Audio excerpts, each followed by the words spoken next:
Anthony fell to his knees on the cold hospital floor. His hands shook as he grabbed the edge of the blood-stained stretcher, his eyes wide with fear, his heart broken into tiny pieces. "Why is life so unfair? Why me, Lord, why me?" he cried out, his voice shaking like a leaf in the wind. "Doctor, please. Help her. Please do all you can to bring my wife back to life." His voice broke into loud sobs as the nurses wheeled the stretcher past him into the emergency room.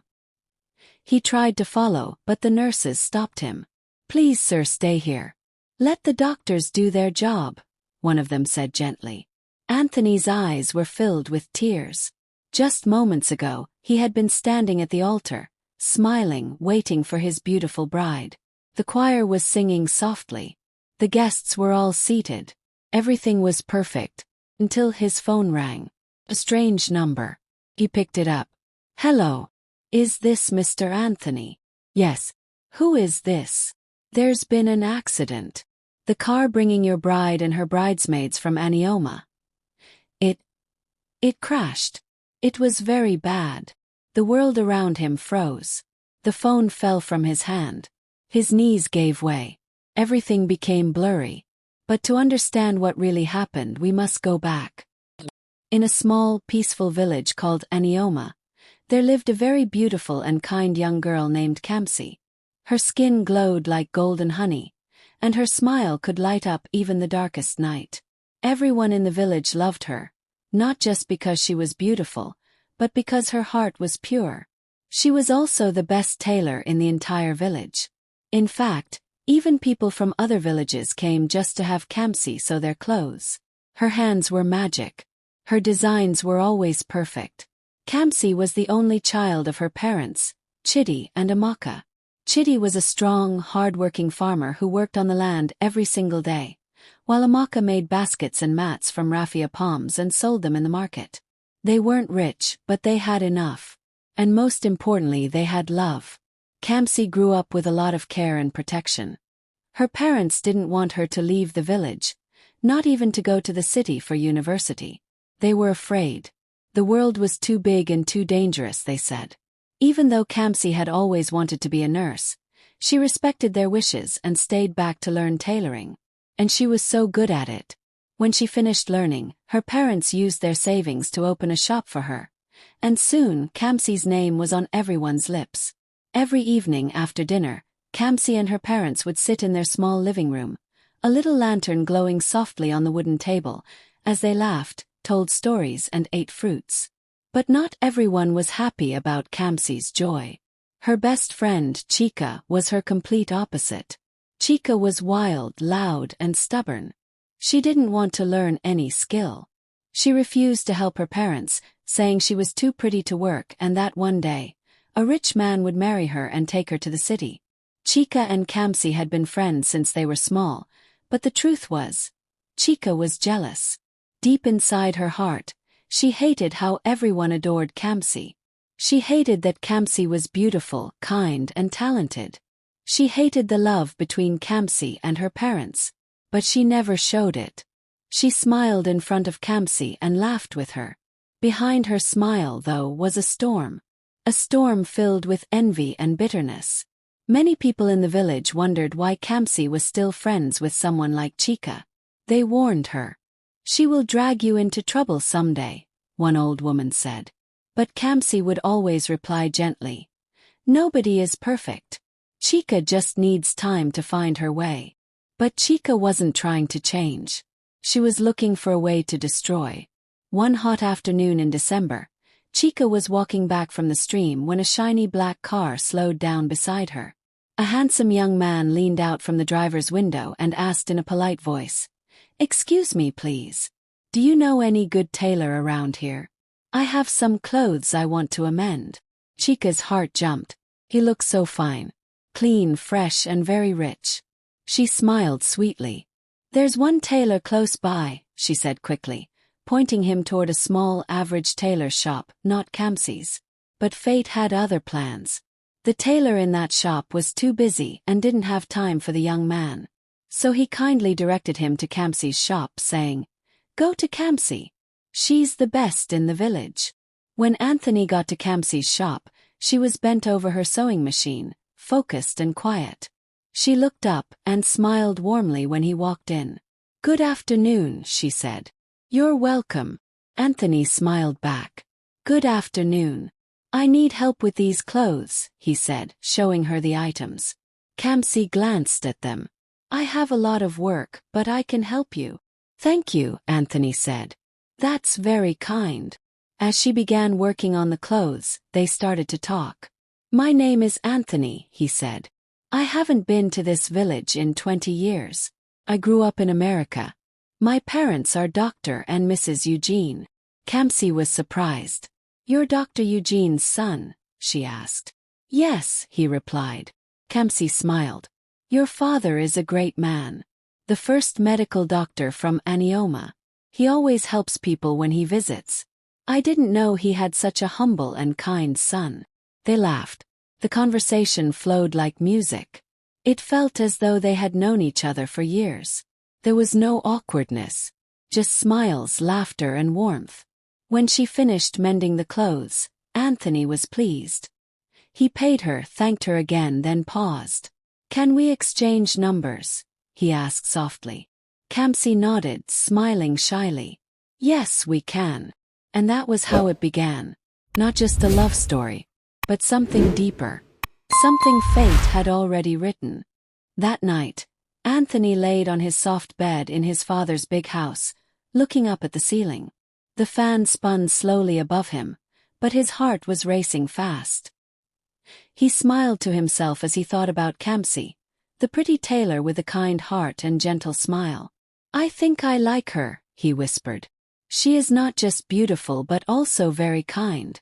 And for someone who was raised in the village and has never traveled out of the village, she speaks fluent English and she sounds very smart. I like her." He chuckled softly and turned to his side, hugging his pillow like a little boy. He didn't know why, but Kamsi made him feel at peace. She wasn't like the other girls he had met in the city. She didn't wear shiny clothes or heavy makeup, but something about her felt more special, more real. By morning, as the cock crowed and the sun slowly rose above the palm trees, Anthony picked up his phone and dialed her number. Kamsi was on her way to the stream with a big silver bowl balanced carefully on her head. The early morning breeze brushed gently against her cheeks. When her phone rang, she quickly passed the bowl to a younger girl walking beside her and stepped aside to answer. "Hello," she said, her voice soft and calm. "Good morning, sunshine," Anthony said with a wide grin on his face. Kamsi blushed even though he couldn't see her. "Good morning," she replied, her heart doing a little dance. They spoke for a while, laughing about small things. Before the call ended, Anthony said, "I'll stop by your shop this afternoon. I want to see you." "Okay," Kamsi said, trying not to sound too excited. Later that day, just as the sun was beginning to lean to the west, Kamsi heard a car horn outside her shop. She peeped through the window curtain. It was Anthony. He stepped out of the car holding a small bag. When he entered the shop, he greeted her with a bright smile and handed her the bag. Inside were chocolate bars, biscuits, and a can of juice. Kamsi's eyes widened. "You brought all this for me?" Anthony nodded. "Yes. You work so hard, I thought you deserved a little treat." Kamsi thanked him, her smile lighting up the tiny room. They sat down and began to talk. Anthony asked, "Kamsi, I hope you don't mind me asking. Why didn't you go to the university? You sound so smart." Kamsi sighed, her smile fading a little. "I wanted to. I really did. I always dreamt of becoming a nurse. But my parents were afraid of letting me go far from home. They didn't have much money, and they worried that something bad might happen to me in the city. Oh, I stayed." Anthony was quiet for a moment. Then he said, "Wow." That was all he could say. But deep inside, he admired her even more. Then he looked into her eyes and said softly, "Kamsi, I know we just met, but I really like you. I don't want us to be just acquaintances. I want us to be more. I want us to be lovers." Kamsi's heart jumped. She didn't expect that. Her eyes blinked fast. For a full minute she couldn't say a word. Why me? She thought. A common girl like me, who didn't even go to university. What did he see in me? Finally she looked at him and said, "Please give me time to think about it." Anthony smiled and nodded. "Of course. Take all the time you need." She walked him to his car. Before he entered, he looked at her again and said, "I mean everything I said." Then he drove off. That night, after dinner, Kamsi sat with her parents under the moonlight. The stars twinkled above, and the night was quiet except for the sound of crickets. She told them everything. Her mother gasped. "Anthony, Dr. Eugene's son." Her father stroked his beard. "That's a good family." "But Papa," Kamsi said, "he wants us to be lovers. What do you think?" Her mother looked at her lovingly. "My daughter, you are a wise girl. Follow your heart. If your heart says yes, we are with you." Her father nodded. "You have our blessing whatever you decide." That night, as Kamsi lay on her mat, the gentle wind blew through the curtain. She smiled and whispered, "I will give him a chance. I like him too." The next morning, as she walked with Chika to the stream, she couldn't keep the joy to herself. She turned to her and said, "Chika, I've made up my mind. I'm going to say yes to Anthony." Chika's feet stopped. Her eyes widened. Her smile disappeared, but only for a second. She quickly forced a grin and said, Are you sure? You don't even know him like that." Kamsi laughed. "He's kind. He's not like other city boys." Chika shook her head. "Kamsi, open your eyes. He just wants to sleep with you and dump you. That's what all those rich boys do. And you're not even in his level. Why would he choose you over the classy girls in the city?" Kamsi frowned a little. "But he's different. I can feel it." "No, he's not," Chika said quickly. "You'll see.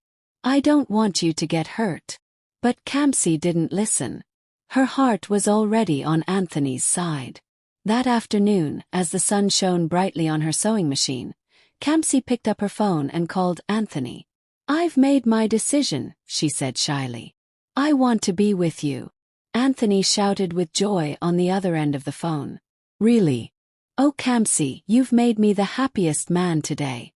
Can we meet this evening?" "Okay," Kamsi giggled. Later that evening, they met under the big mango tree near Kamsi's house.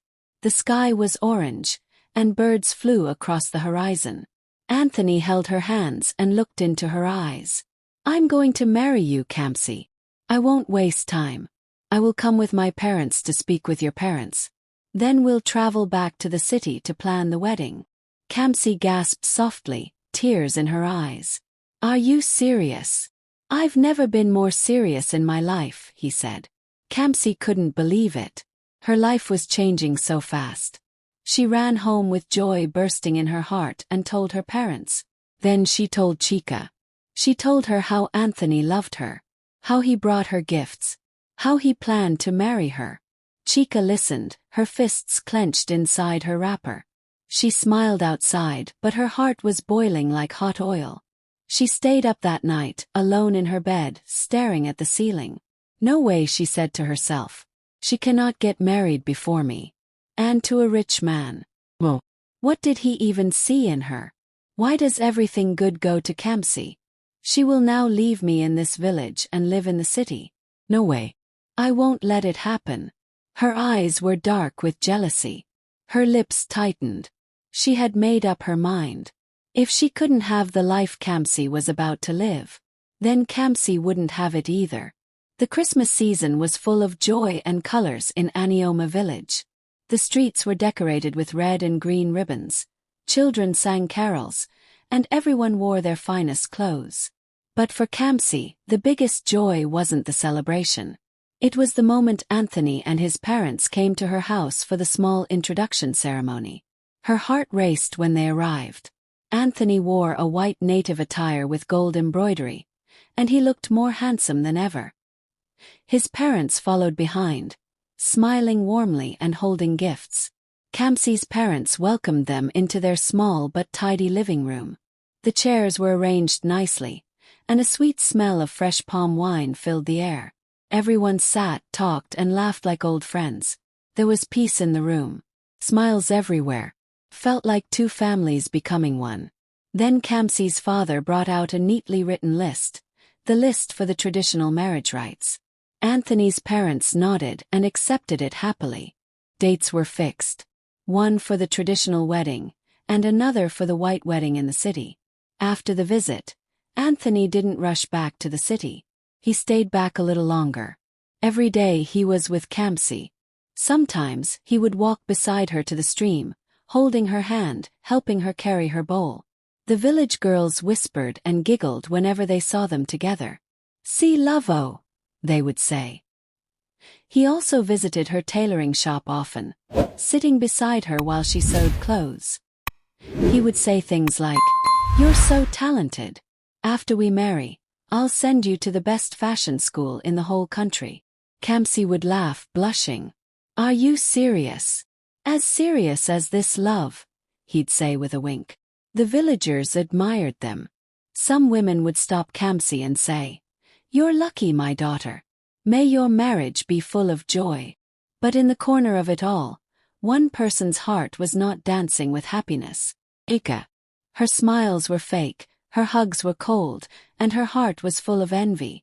She watched Anthony treat Kamsi like a queen, and it burned her inside. "It should have been me," she would whisper in the dark of her room.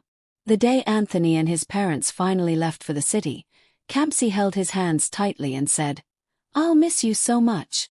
Anthony brushed her cheeks with his fingers and said, "Don't worry. I'll be back very soon. For our wedding. And after that you'll join me in the city. We'll start our new life together." Kamsi smiled, holding back tears. That promise kept her strong. Soon the day of the traditional wedding came. The village was bright with celebration. Palm fronds lined the paths, drummers were already beating their drums, and women wore wrappers with beads on their necks and arms. Kamsi wore a beautiful red dress with coral beads on her hair and neck. Anthony looked regal in his white and red attire, holding a traditional staff. Their parents beamed with joy. The villagers clapped, danced, and cheered. Everyone was happy, but not Chika. That morning before the celebration started, she had made a dangerous plan. She had secretly bought a small bottle of poison from a traveling trader some days earlier. She kept it hidden in her room, waiting for the perfect day. And today she thought was that day. She sneaked into her kitchen, boiled some water, made a cup of tea, and carefully poured the poison into it. She stirred and stirred until the drink looked normal. Then she walked quickly to Kamsi's house, holding the cup with shaky hands but a fake smile on her face. "You should eat something before the ceremony starts," she said sweetly. "It's going to be a long day." Kamsi looked at her friend, smiled and said, "Thank you, Chika, but I'm not hungry yet. My stomach is a little tight. Maybe later." Chika's smile cracked a little. "Just small na. Drink small." But Kamsi shook her head. "Later. I promise." When Kamsi turned around to adjust her wrapper, Chika quickly carried the cup and left the room. Outside, she looked around and, filled with rage, poured the poisoned tea into the bush angrily. "Useless girl," she hissed. That evening, the traditional wedding was a huge success. People ate jollof rice and pounded yam. They drank palm wine and soda. Drummers beat their drums loudly. Dancers jumped and twirled in the air. People sang praises for the couple. Kamsi's eyes sparkled with happiness. She felt like a princess. Her parents couldn't stop smiling. Anthony looked at her like she was the only girl in the whole world. But Chika, she went home that night with a heavy heart. Her plan had failed. Again. She couldn't sleep. She rolled on her mat, her mind spinning with anger. "I still have one more chance," she muttered. "The white wedding is in a few days. I must act fast." Before the sun even rose the next morning, she wore a black scarf, tied a wrapper tightly around her waist, and walked quietly out of the compound. She didn't stop to greet anyone. She headed straight to the forest path that led to the home of a powerful native doctor. When she arrived, the air felt heavy. There were strange carvings on the trees, and smoke came from a small pot beside the hut. The native doctor was a small, dark man with red marks on his chest. He looked at Chika and smiled. "I have been expecting you," he said in a rough voice. "I need something strong," Chika said. "I want to stop a wedding. I want something that will cause an accident. A deadly one." The native doctor nodded slowly. "Then take this." He handed her a small leather pouch. Inside was a fine powder. "Sprinkle it on the tires of the car that will take her to church. Once the wheels turn, it will do the rest." Chika's hands trembled as she took it. "It will work." He gave a wicked smile. "It always does." She left the hut quickly, hiding the pouch inside her wrapper. As she walked back to the village, her eyes were filled with fire. "You won't live that good life, Kamsi," she whispered. "Not while I'm still here. That wedding will never happen." The morning of the white wedding arrived with golden sunshine peeking through the trees. Birds chirped joyfully, and the village was awake very early. Women were sweeping compounds, little children ran around with excitement, and neighbors smiled as they watched men carry boxes and dresses into waiting cars. Today was the big day, Kamsi and Anthony's white wedding. The wedding was to be held in a beautiful church in the city, followed by a grand reception. But Kamsi had insisted, "I want to dress up in my father's house. I want to wear my gown where I grew up." So, the whole bridal party was set to leave from the village that morning. The atmosphere buzzed with joy, singing, and laughter. Kamsi's wedding gown was white like the clouds, long and flowing with tiny pearls that sparkled as the sun kissed them. Her veil hung like soft mist around her face, and her makeup was soft and lovely. She looked like a real-life princess. Her bridesmaids danced and sang around her, helping her fix her shoes and hold her bouquet. But someone was missing, Chika. She was supposed to be Kamsi's chief bridesmaid. Everyone kept asking, "Where is Chika?" Chika had told them she had a terrible stomach ache that morning and could not go with them. But that was a lie. While everyone was busy getting ready, Chika slipped quietly to where the car was parked. She looked around to make sure no one was watching, then bent down quickly. With shaking hands, she brought out the small pouch of powder the native doctor gave her. She sprinkled it carefully on all 4 tires. Her heart beat fast as she whispered, "Let today be her last." Then she rushed back to her house, and lay on her bed pretending to groan in pain. Back at Kamsi's house, it was finally time to leave. The girls helped her into the decorated car. The driver greeted them with a smile and started the engine. The bridesmaids giggled and teased each other. Kamsi held her bouquet close and smiled. "Today is my happiest day," she whispered. The journey started well. The car moved smoothly. They passed the village gate, crossed the river bridge, and joined the main highway. But then, something strange happened. The car started to shake. "Is everything okay?" one of the bridesmaids asked the driver. He frowned. "I think something is wrong with the brake." Before anyone could say another word, the car began to speed up. "Press the brake," Kamsi screamed. "I'm pressing it. It's not working," the driver shouted, panic filling his voice. The car zoomed forward faster and faster. Cars ahead honked. People screamed. The road was crowded. Crash. The bridal car smashed into other vehicles. Glass shattered, tires screeched, metal twisted, and bodies were thrown. Some of the bridesmaids screamed once, and never again. The car spun and finally stopped with a loud thud. People ran out of shops and homes. Some shouted for help. Others dialed emergency numbers. Blood stained the road. Dresses were torn. Shoes lay scattered. Soon sirens wailed. The police and ambulance arrived. The injured girls were pulled out carefully. Some were alive but bleeding badly. Others didn't move at all. Kamsi was lying quiet, her eyes closed, blood on her wedding dress. Her hand still held part of her bouquet. Back at the church, Anthony stood tall in his tuxedo, fixing his bow tie in front of a mirror. His groomsmen laughed and joked, taking pictures and teasing him about becoming a husband. Suddenly his phone rang. He smiled thinking it was Kamsi. But when he picked up and heard the news, his smile vanished. He froze. What? What do you mean accident? Where is she?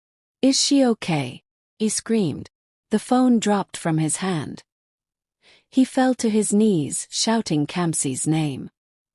His friends rushed to him, trying to calm him down, but he pushed them aside and ran out of the church like a madman.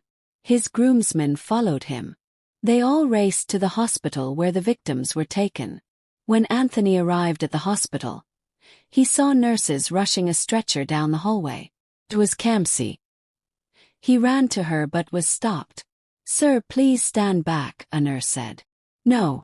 That's my bride," he cried. "Kamsi, wake up. Please wake up." But Kamsi didn't move. She was rushed into the accident and emergency unit. Anthony sat on the floor, his hands on his head, shaking. Kamsi's parents arrived not long after. Her mother saw her daughter's blood-soaked gown and fainted. Her father held the wall and cried out like a child. "God, why?" Back in the village, Chika heard the news from a woman who returned early from the failed wedding. "There was an accident," the woman said. "It was bad. Some of them are dead. Kamsi is in a coma." Chika smiled when the woman turned away. She whispered to herself, "Serves her right." She thought the world revolved around her. For 5 long days, Kamsi stayed in a coma. Machines beeped, doctors checked her every hour, and Anthony never left her side. He held her hand, kissed her forehead and talked to her softly. "Please come back," he whispered. "I love you. Please, my Kamsi." On the 6th day, the doctor came out with a heavy face. He looked at Anthony and Kamsi's parents and said the words that broke them. "She's gone." Kamsi was dead. The village cried. Shops closed. Music stopped. Even the birds seemed quiet that day. Anthony didn't talk to anyone. He just stared at nothing. He refused food, refused sleep. For days, he walked around like a ghost. Kamsi's mother could not take the pain. The stroke came suddenly. She could no longer walk or talk well. But Chika danced in her heart. At home, she pretended to be sad, wearing black and crying fake tears. But in her room, she smiled and said, "Now everyone will forget her. It's my time to shine." But something strange began to happen. That same night, Chika heard a soft knock on her window. She froze. She looked outside. No one. Then she heard it again. Her mirror cracked. Her lamp went off. And from the darkness a voice whispered, "You will never know peace." Chika screamed. From that night on she could not sleep. She heard Kamsi's voice in her dreams. She ran from place to place, but the curse followed her. The truth came out one day. She confessed everything. The village was shocked. Her family was ashamed. She was taken away and never seen again. But Kamsi's memory never died. A statue was built in her honor, standing tall by the village stream, where she used to walk with Anthony. Children sang songs about her beauty, kindness, and love. And Anthony, he never married again. He built a fashion school in Kamsi's name, just like he had promised her. Every year, he visited her grave and left fresh white flowers. Though her life ended early, Kamsi's story lived on forever, in the hearts of those who loved her.